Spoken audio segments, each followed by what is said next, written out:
Welcome panelists to this session. Dr. Moller, Dr. Herron, Mr. Srivastava.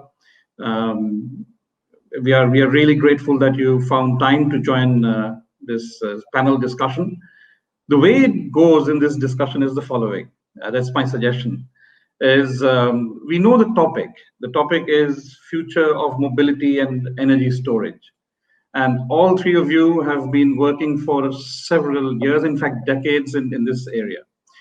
So if we request each of you, and I will give you the sequence, and we'll keep on changing the sequence as we change the question.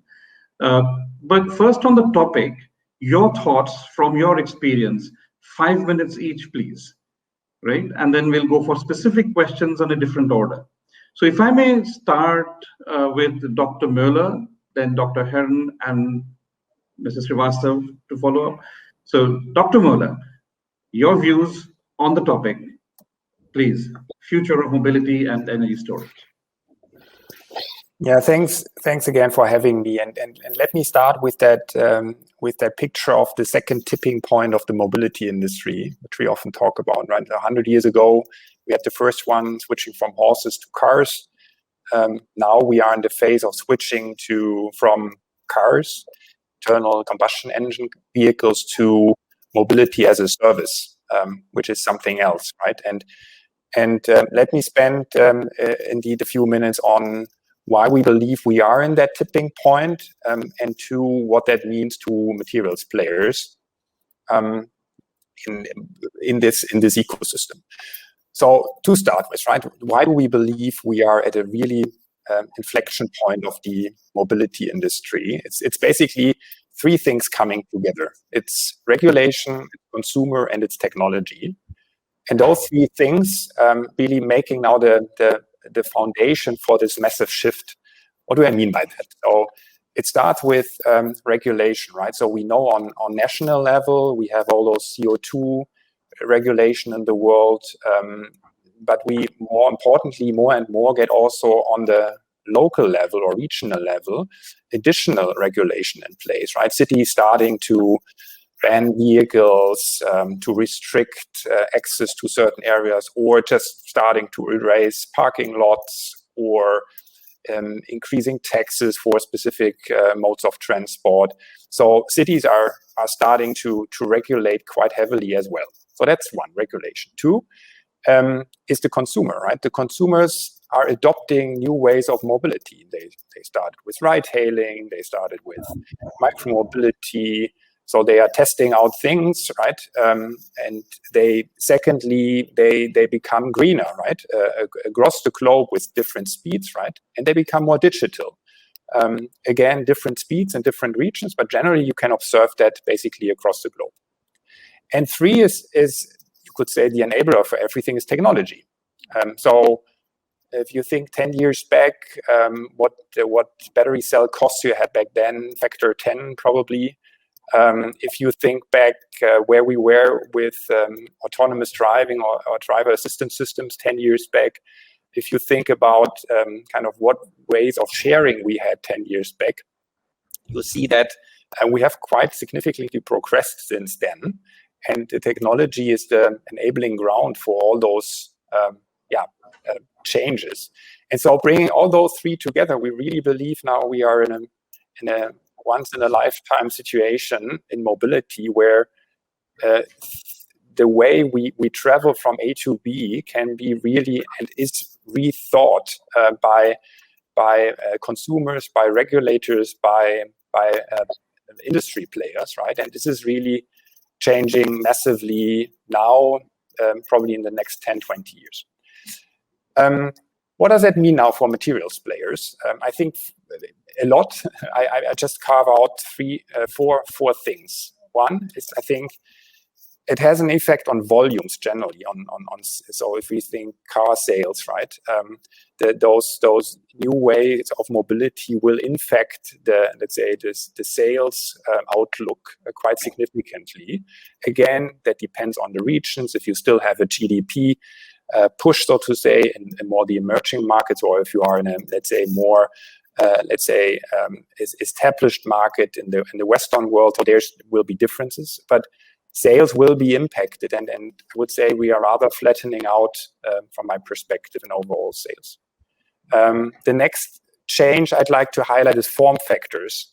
I think we didn't see too much of a change in the last, let's say, 20, 30 years, maybe apart from just growing sizes and maybe the SUV segment, right? But we do believe that on the form factor side, we will see a lot more innovation going forward. If you think pool shared mobility with 6-seaters, if you think the whole segment between two-wheelers and cars, right, which we often call now micro-mobility, so something 2-seaters or something like that, which are just smaller and more efficient in the urban space. So we can expect quite some innovation in the form factors, which needs new materials, right? The third thing is obviously the powertrain shift. This is the most obvious ones, right? That'll change materials, that'll change the importance of lightweight, but also the materials in the powertrain themselves are changing. And lastly, I would add the decarbonization of the value chain, which is another heavy, let's say, influence, obviously, on all the materials players, where and how to decarbonize the value chain. And again, we will see different speeds across different OEMs and across different regions. But again, this seems to be something which has started, specifically in the last 12, 18 months, to be in the focus of the industry, and which will heavily impact the way we are doing our business here. So with those thoughts, right, so we believe we are at a tipping point, and obviously that has quite some changes on the material, and very much looking forward to discuss that with the other panelists. Thank you, Dr. Moller. Thank you, and you kept to the time on the dot. Thanks. Dr. Herron, your views, please. Thank you. I disagree with nothing that Timo has said. I would just like to add what I've seen and learned over 10 years. And the first thing I have to do is start with the politicians, because the politicians, being politicians, change their minds often on an annual basis. And with COP26 coming up, will probably change their minds again. Because of this, there are many cities and local authorities who are trying to transition and welcome these new modes of transport. However, they are being set targets by politicians, and the question is, have they got the power or the ability to make the transition? Which is why it leads me to the vehicle manufacturers, because in 2009, I went to my old company, Nissan, in Japan, and I test drove a heavily disguised Nissan Leaf. And it was this new form of transport which was about to appear. I would say that my old company, the Nissan, since then, has basically done very, very little on electric vehicles. The Leaf is still the only real car that they produce, and that's all they've advanced in 10 years. I watched the messages coming out of Germany 10 years ago from Volkswagen, BMW, and there was a lot of noise from the car makers, but actually they didn't make much. Tesla continued to move. It developed its batteries, it developed its manufacturing methods, it developed materials, it looked at material supply, even down to the lithium in South America. It started to do things differently. We're still in a position now where Volkswagen have decided to press the accelerator, and they are moving fast. BMW, I'm still not quite sure what they're doing. Nissan are still talking about still being the leaders. And Toyota, I really don't know where Toyota's going. They seem to have misread the market completely. And that's just on cars. So if we want to look at heavy goods vehicles, the manufacturers still haven't decided what the technology will be. Will it be battery? Will it be overhead wire? Will it be hydrogen? And the same goes for buses. So we now have very, very strict targets in the UK. It's 2030 for every vehicle will have a plug. But we still have no decision on what some of the vehicles will be. We still don't know what the vehicle supply will be. which then takes us down to us, the individuals. And we are all individuals, and we like something that's the right price. And we like something which is what suits us, and it travels the distance we want. But what I'm also observing is that we are now replicating the errors that we did with the internal combustion engine, because nobody actually needs a 4-litre car, and nobody actually needs an electric vehicle with a 100 kilowatt hour battery that will go from 0 to 60 in 2 seconds. So we're actually repeating the errors of wasting materials in vehicles to build a capacity which we'll never ever use. So if we are truly looking at sustainability, we cannot just see an EV is the individual's answer to sustainability. The EV itself has to be sustainable. And that is a challenge which has to be addressed. Thank you, Dr. Herron. I think that was an insightful thought. For you, it's an experienced insight. For us, it's a new one, which is no one actually needs those large vehicles. I mean, just like that theory works for 4-litre cars, the 4-litre engine cars, it also works the same way for heavy battery vehicles with large ranges, I suppose. We'll come back to that in the future in further discussions.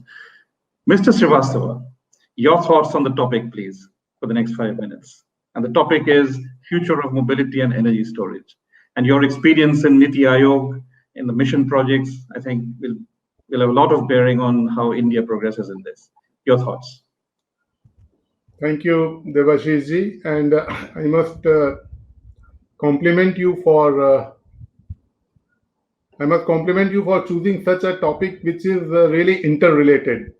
The future of mobility is interrelated or linked with the storage. That is what is going to happen, and that is what is the future. Now, I would speak more about the Indian perspective as to how do we look at it. Yes, the transition, Mr. Moller has talked about the disruption. So earlier, the disruptions used to take place in 100 years of time, like from horse cart to the automobiles, it took over 100 years and all. And now the disruptions, the period of disruptions in which that do take place is in about a decade, or maybe it's decreasing to the decades.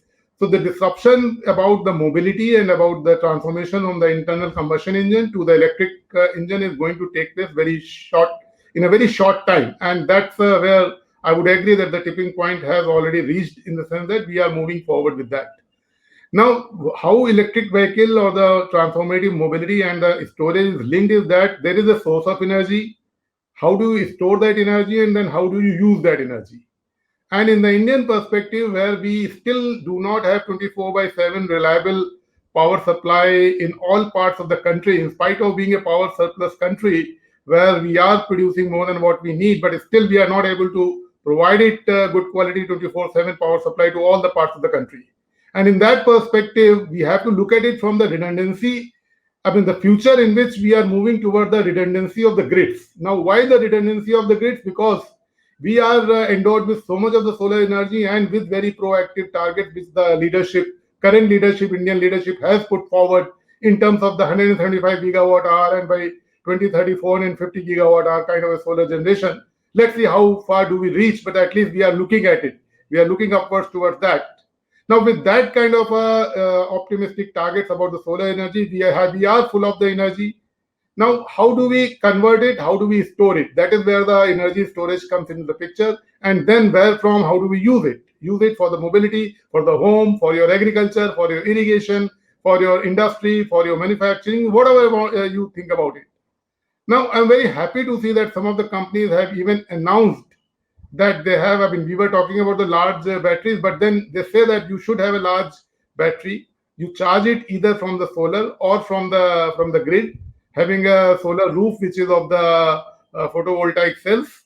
You charge the battery from the rooftop, from your solar roof of your car, and either you charge it from the grid. You drive as long as you want to drive, come back home, connect it to the home, and you charge your home, you lighten your home, you run your air conditioner in the home and the refrigerators. So that is what is probably the connect between the electric mobility and the battery and the energy storage kind of things. Now, how long is the future of the lithium, nickel, cobalt, and these things for the lithium-ion batteries, whatever technology is there? Now, the material people, as I understand, the broader topic of this conference is regarding that. The material people have to look at it and look beyond it. How long is the future of the lithium-ion is could be guessed, but yes, it's not going to be that the lithium-ion cells or the energy systems will no longer be used when the lithium finishes from the earth, as we are moving from the oil-based energy system to the lithium-based or solar energy system before the oil wells have really dried up. So that is where it is. So I don't think more than 10 to 15 years of the future would be there, and then we are certainly moving towards the fuel cells, hydrogen, and other kind of technologies which would be there for the storage of the energy and the usage of the energy. And that is where I look at it. Whosoever is looking at it, one has to look at it in a very comprehensive and totalitarian viewpoint, where you see that the mobility is there, where the consumer is moving forward towards rather than owning the car to the owning the ride, connectivity between point A to B. It is also being talked about that in bigger cities or city conglomerates, the transport would be on a running kind of a thing, and it would be available free of cost or maybe without any charges to the consumer. As and when you get into a vehicle or get into a system, you go to a place and then it's all available right there. So the whole lot of transformation and the disruption is being talked about in terms of the mobility and also in terms of the energy storage. And these two things are very well and very closely interconnected. And if you have to look at it, one has to look at it in a totalitarian point of view. That is the thought which comes to my mind while looking at the Indian context. Sure, I think interrelation between mobility and energy, both are transforming, and need to see this holistically together for any nation. Thank you, Dr. Srivastava. I will now come to a set of questions, maybe one question per person, and I'll change the sequence. Since Dr. Herron, you were second in sequence last time, we will have you first in sequence this time, and if that is okay with you. And I'll start with your last point, on materials conservation by reducing battery weight, akin to using smaller engines in cars. Isn't that sort of play between having the comfort of long range of driving and large number of filling stations? One of the challenges, it is a very good point, but one of the things we have to look at is that sometimes, even in my country, we consider the whole of the UK as a single entity. And it is not, because you cannot compare the rural areas with the City of London or the rural areas of India with Delhi or Chennai. So one of the things that we have to recognize, for instance, in London, there are 2 million car journeys per day, less than 2 kilometers. So I have, and for the last 4 years, almost 5 years, I have a 30 kilowatt hour Leaf. And I never use public charge points because my journeys are normally 20 miles a day. And even with lockdown, things are changing. If the batteries and the acceptance becomes that we can get charging times down to 10 minutes, for a large number of the population, they don't need the big battery. So I think one of the challenges is that if we go to the social conscience, is the question of the person, and I have a neighbor who has a 2-litre Audi who drives the child to school, then the Audi comes back on the drive. So that Audi has got 2 litres worth of material asset in that vehicle, which is not required. So how we get going forward the people to take their own responsibility for sustainability, but technology-wise, we have to provide them with a product which allows them to realize they can be sustainable. Now, this is the challenge of the car makers themselves, because one of the challenges, for instance, of the German car industry is they sell high value, high power vehicles. And that's where they profit, because it's a high cost economy. Whereas I believe the opportunity for India is to ship into the UK, for instance. And I seen a trial vehicle which was 24 kilowatt hours. I think there is a big market for this. And I think people's attitudes can change. But it will need taxation, and it will need a social conscience to start to impact. And I'm not quite sure where this will go. But I had a discussion today with the Royal Society of Chemistry. And what they were saying is there are certain materials in here will disappear in 10 years. So what they were saying is there will be no smartphones produced in 10 years' time unless we change our behavior. So I think that is the challenge we have. We have to provide the product and then educate the people. They don't need the level of materials, but this has an economic impact in certain countries. So the next 5 to 10 years are going to be fascinating, not just for engineers like me and others, but for economists and marketeers as well. Thank you, Dr. Herron. And our first keynote speaker today, I don't know if you could attend that session, spoke about the need for recycling of these materials, and that is the way to sustaining the future of materials such as lithium, cobalt, nickel in an electric vehicle scenario. Could I add a point on this? One of the challenges we have is the chemistry of the battery is not defined. So Tesla are wanting to take cobalt out of the battery. If we are to have a recycling industry, and in the UK alone, we're estimated we will have each year something like 2 million batteries will have to be disposed of per year. If we take the value out of the battery now in terms of cobalt, then the recycling business case becomes more complicated.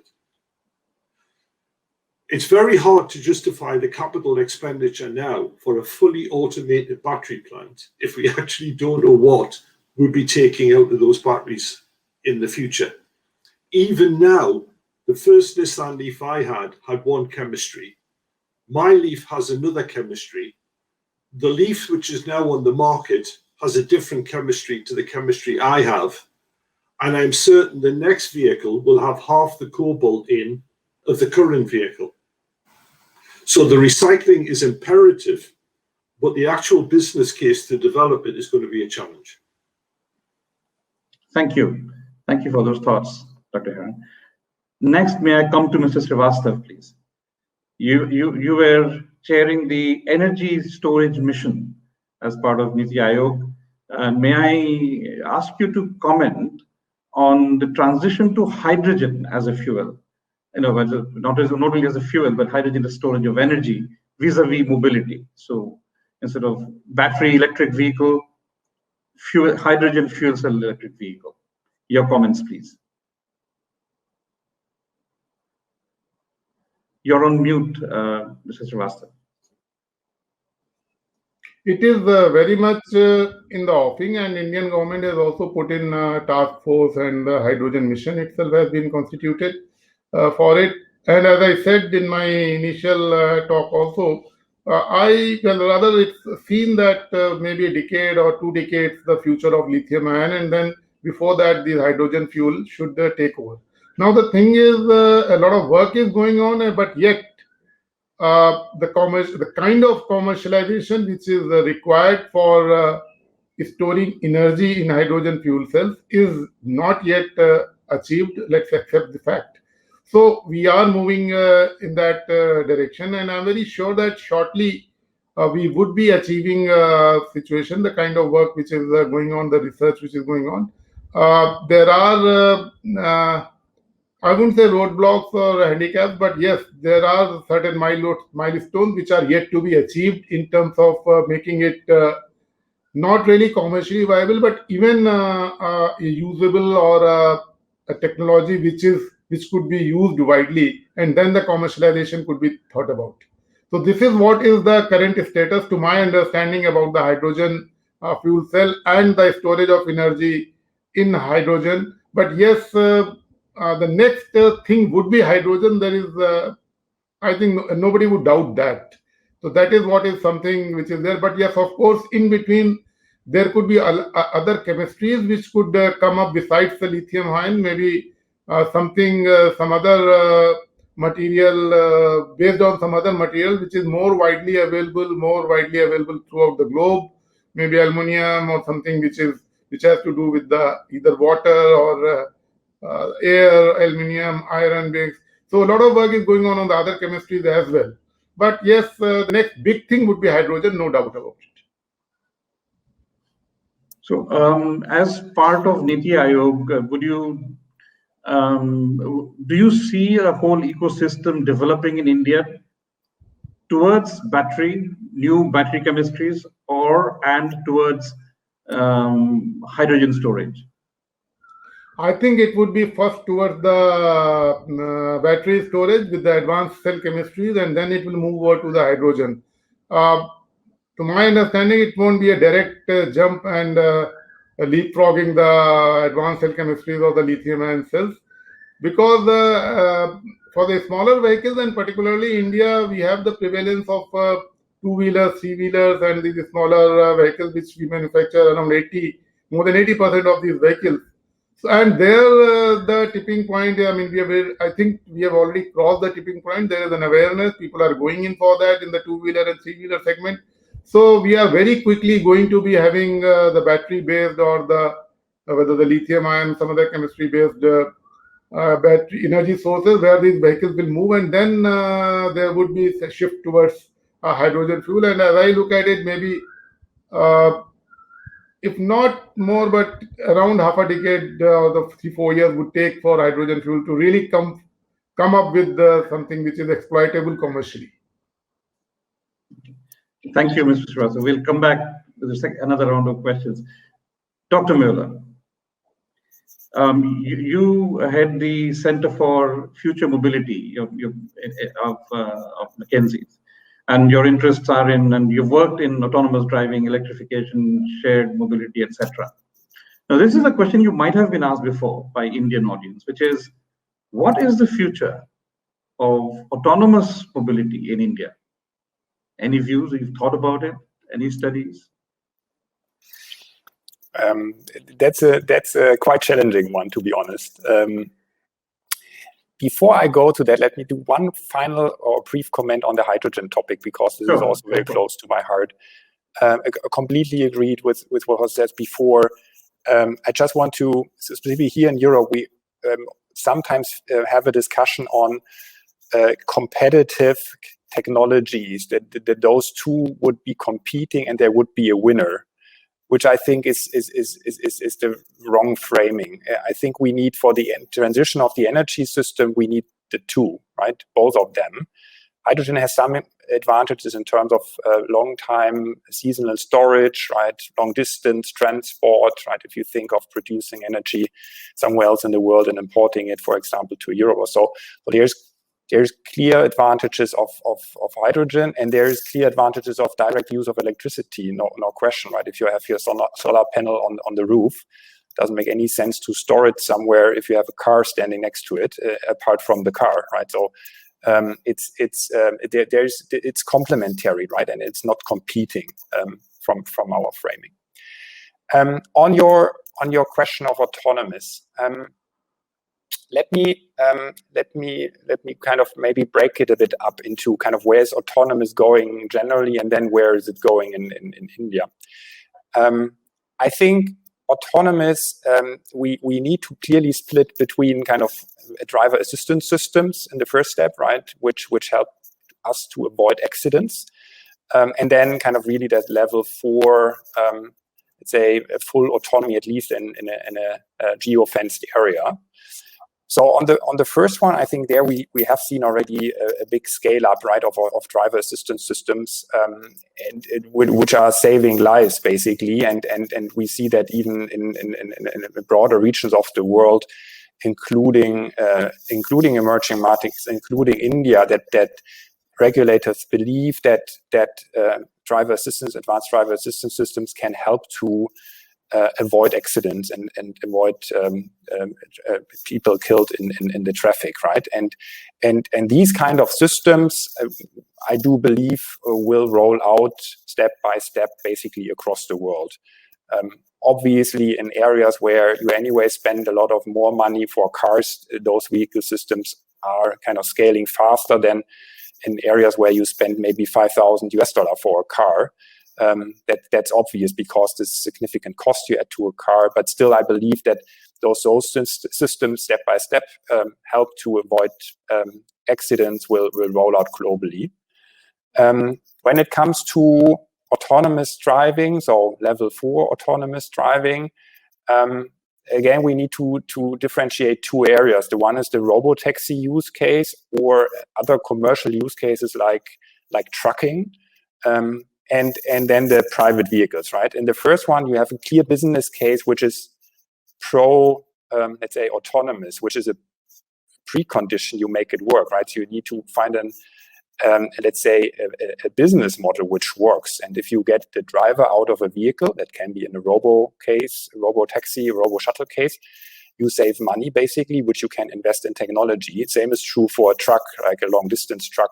If you get a driver out, then you can save money, then you can make a business case. That's what we see, and this is why so much attention across the globe is on exactly those use cases, robo-taxis and long-distance trucking. And there we see, I would still, you need to be a bit careful in making forecasts on that, but I really see us here at a critical point now that we see a scale up over the next five plus years of those use cases. Unfortunately, they need to be done then really city by city or lane by lane, so to say. You cannot just, you have cracked the code and then you can just say, okay, now we go global. Unfortunately, the systems need to learn and need to be applied to specific cities specifically.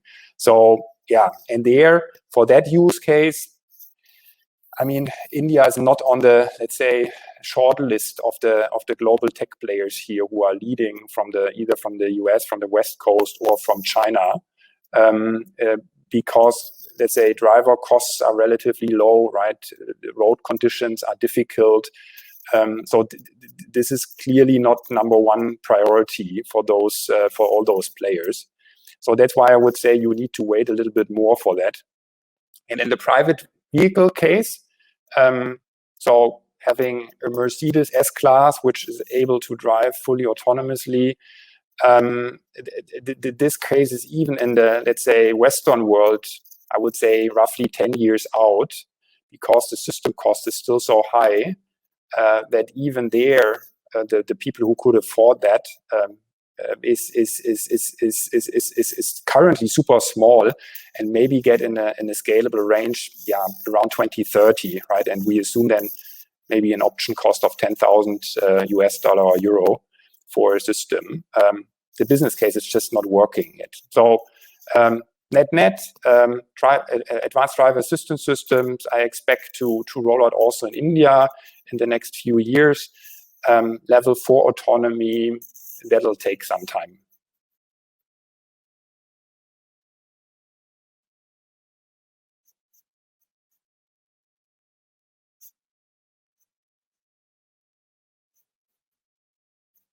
I think you are still on mute. Dr. Debashish, you are mute. Yes, I'm on mute. No. Sorry about that. I'm back on voice again. So as the last round, I don't see any audience questions coming in. There's a last question, which will be common to all three of you, just a reflection on this topic. And this is a conference, a convention on materials, right? And the implication on materials. So given the future of mobility, given the future of energy transition, what is the implication, do you think, on materials? And I will first request Mr. Srivastava to talk about it, maybe from an India perspective, strategically, what's important for India in this area in terms of materials? Briefly. I must accept the fact that in India we have not moved as quickly or as fast as with respect to the materials which are relevant in the changing technologies or in the cutting edge technologies. And this fact we used to analyze in Niti Aayog from the point of view as to what kind of a transformation, quick transformation, which was needed in the country as a whole. And in fact, once missing out on smartphones or the cellular phones, and then again on the photo cells and the solar panels things, we believe that there is a need for leapfrogging towards the materials or the research in the materials or adoption of the materials, some work which is needed. So the industry also has to look at it with that perspective as to how the cutting edge technologies and how the things are evolving over a period of time. So the focus is certainly going to change from the traditional requirements, traditional view on materials, and one cannot ignore the direction in which the new technologies are moving. And the new technologies are certainly moving towards the lightweight, towards yes, not to that extent the autonomous, but autonomous, and then again the conversion of the energy moving towards the green energy, clean energy sources for the mobility, and likewise. So there is two aspects of it. One is that because of the sheer size of the Indian populace and the scale of Indian market, the focus or the weightage or the emphasis on the traditional materials is not going to diminish to our understanding. But then we cannot ignore the direction in which the technology will take us from the viewpoint of the requirement of the materials and the kind of materials which would be required.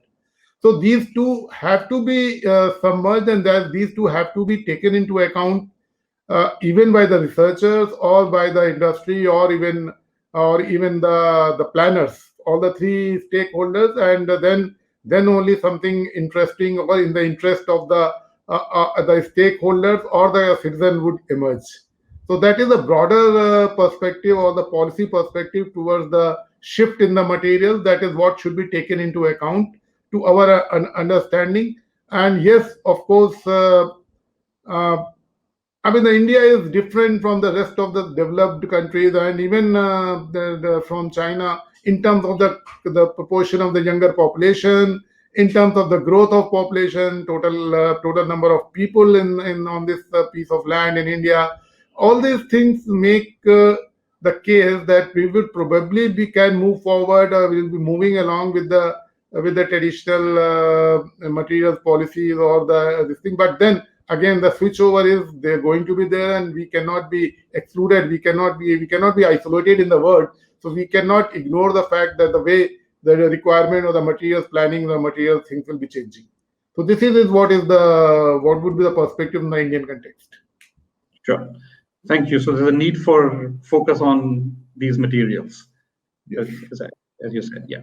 Thank you. May I request Dr. Moller to give his thoughts and comments?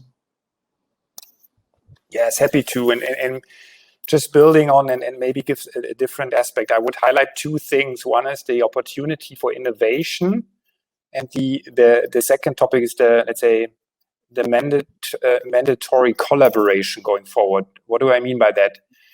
I think with all the disruption we are talking about and changes we are talking about, autonomous driving and powertrain shifts and shared mobility, etc., you see in kind of in which role the OEMs are today. They must heavily change everything basically.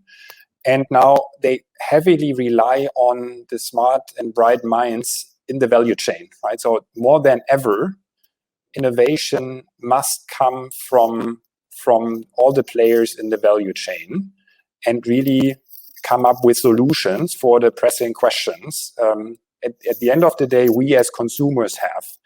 And I would say there's even more than in the past, even where sometimes you could say the OEMs define what the product should look like and what the components and even the materials should look like.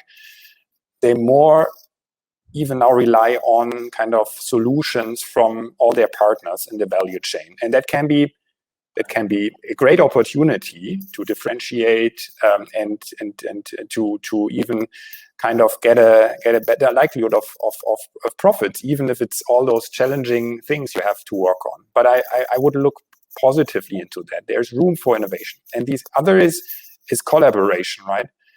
There is so pressing question that that we need collaboration in all directions. I think if you think green steel, for example, there is an option of even competitors working together on it, right? Or the combination of, let's say, a cell manufacturer and an OEM to even improve the, let's say, density or the range or whatever, so to say, to use all the opportunities of working together, and by that coming up with a better solution and share the burden, by the way, as well.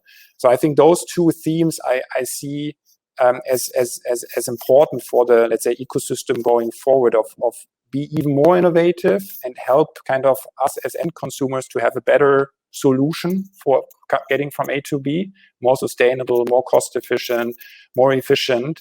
And on the other side, really, leaving the silos a bit and working more together. Again, you are on mute. I got a message saying there was a feedback loop probably coming from one of the participants, so I keep myself on mute. Sorry. So, and that's quite poignant coming from you, based in Germany, because you have one of the most robust collaborative systems through the Fraunhofer's and the Max Planck Institutes together with the industry, etc. So thank you for that point. Yeah, Dr. Herron. I think the biggest impact which will come for materials, it will be when we move from tailgate emissions to life cycle analysis.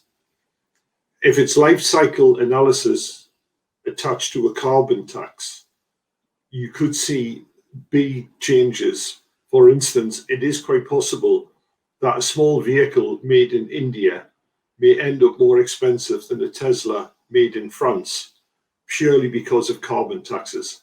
We're already seeing in Europe questions about where battery plants are being located. One example being Poland, where the grid is almost solely coal-fired.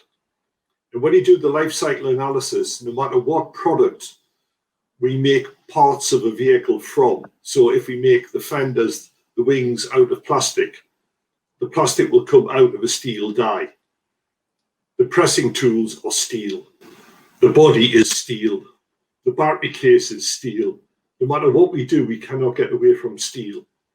And there will be a massive focus on decarbonizing steel. Much more, I think, than the battery chemistry, that we have to get coal out of the steel industry. And we have to have clean electricity going to the steel industry. So I think the focus for me will move from oil to steel in the next 10 years.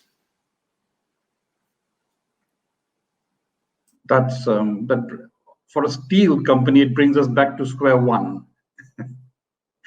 Right.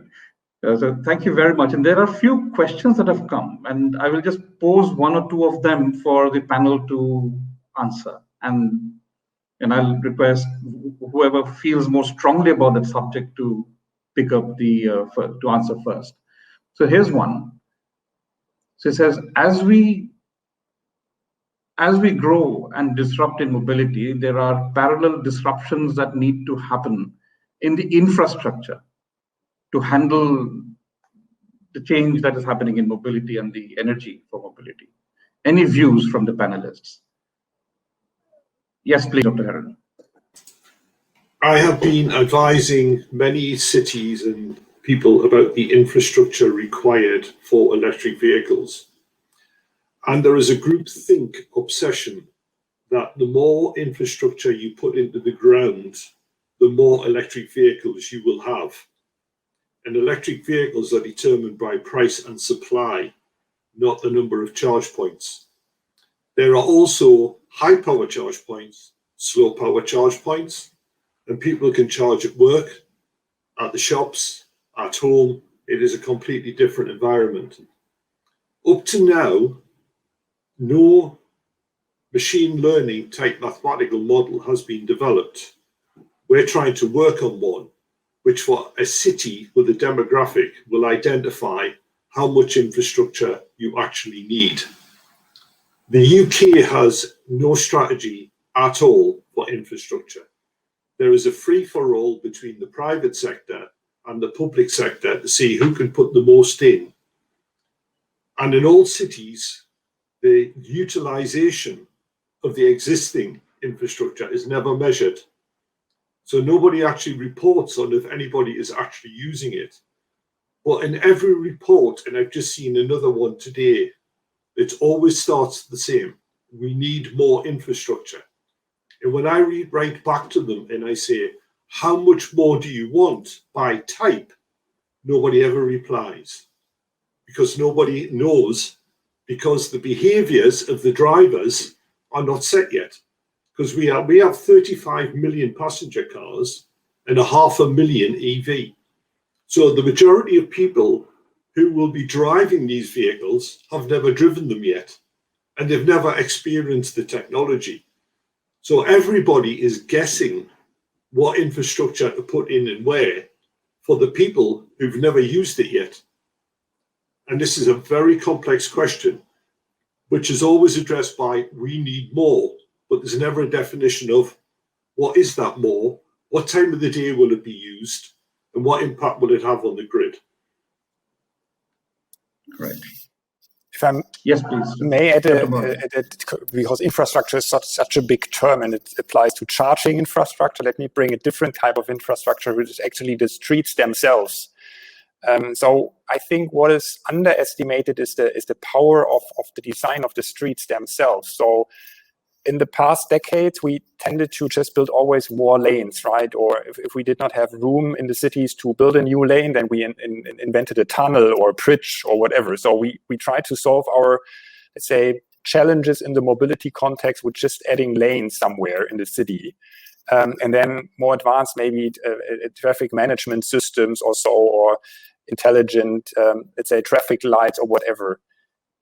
What we forgot a bit about it, and which now kind of cities start to realize, is that the design of the, let's say, city centers can influence how people behave. So if you feel safe riding a bike in a city, which I need to say, for example, in Germany, which is not often the case, right? Because you are very often sharing the lane with a car or with many cars, to be more precise.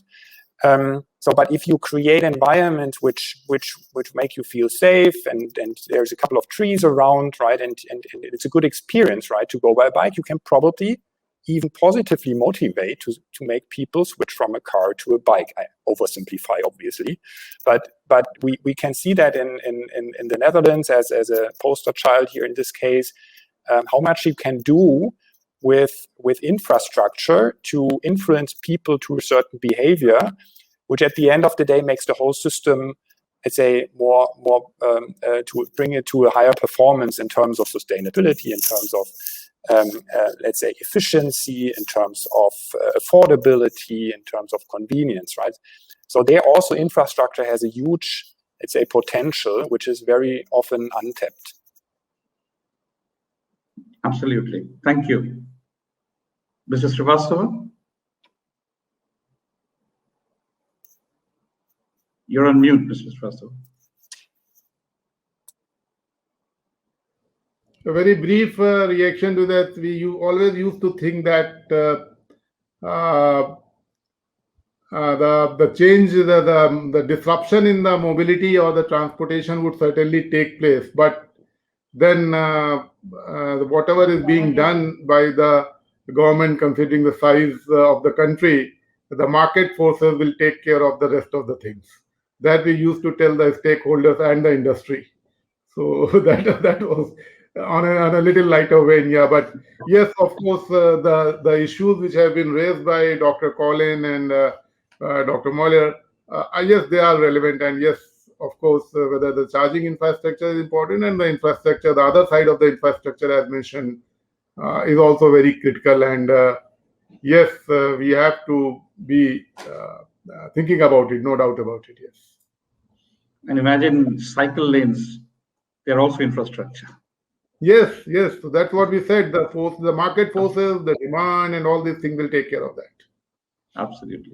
So thank you. I think that brings us to the end, very close to the end of time, and leaves upon me to summarize. And I think it's very difficult to summarize the entire gamut of what we discussed.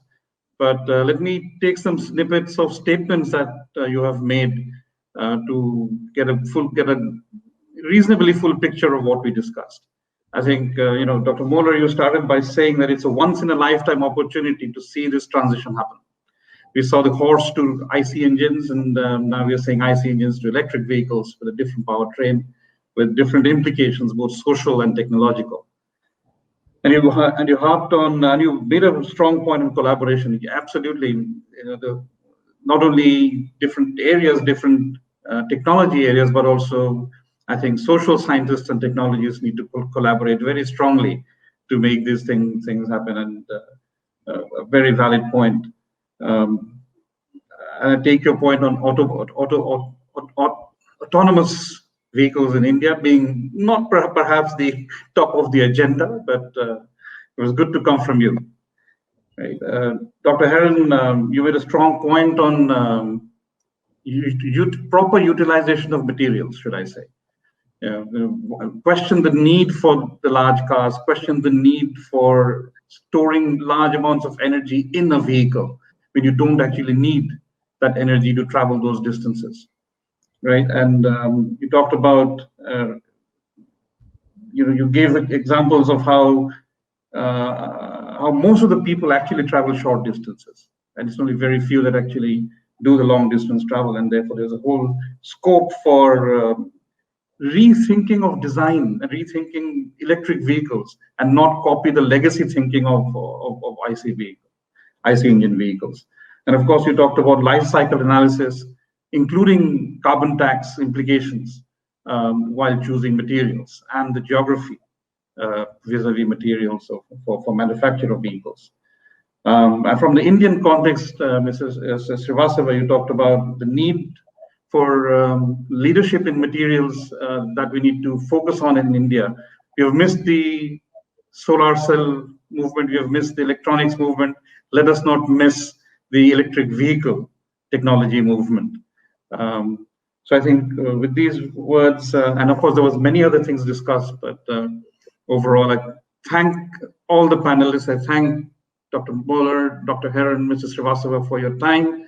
And I thank the organizers for making this possible on this, making us come to the common platform to discuss this topic, which is of utmost importance for the society, for the automobile industry, and for materials industry.